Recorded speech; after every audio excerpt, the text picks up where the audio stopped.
of the Jewish Chronicle, Stephen Pollard, who joins us. Stephen, thank you for your time. And, of course, you were writing in the Daily Mail this morning. You didn't pull your punches. I think the phrase was sheer ignorant malice is what you said.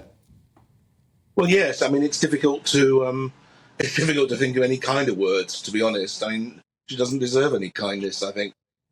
The tragedy is obviously Diane Abbott was a pathbreaker. She was the first black female MP to be elected, and she has suffered horrific racism herself, ongoing, constant racism. And she, of all people, should understand what racism actually is. And for her to deny that Jews are capable of suffering racism and to compare it grotesquely with the way people take the mickey out of redheads. She talked in her piece about, she cited quite rightly the way black people were treated in the States before the Civil Rights era. At the very same time, in a different continent, what was happening was that Jews were being herded into cattle trucks and sent off to extermination camps. And it's as if she'd not even come across the concept of the Holocaust. Of course she knows what the Holocaust was. I mean, she takes part in things for Holocaust Memorial Day, but it shows that it's obviously gone in one ear and out the other.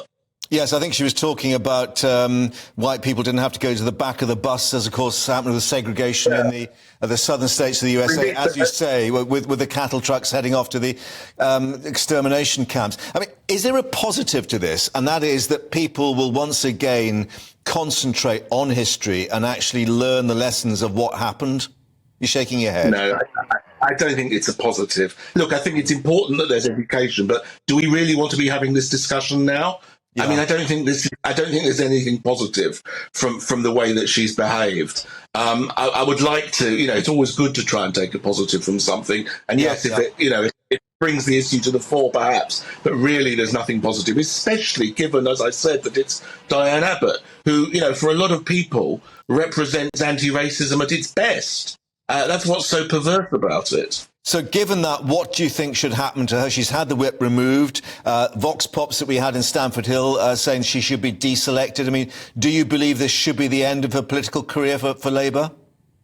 For me, if I was Keir Starmer, I think, is entirely sincere in his regular commitments to removing anti-Semitism from the Labour Party. And I think if he is sincere, which I do believe he is, I don't think he's got choice. I think the whip has to be removed rather than merely suspended, because her apology in a way made it even worse. She said that this was a first draft. So she was going to somehow remove the comments that she actually believed in the second draft and put down something she didn't believe in. I mean, it's ridiculous.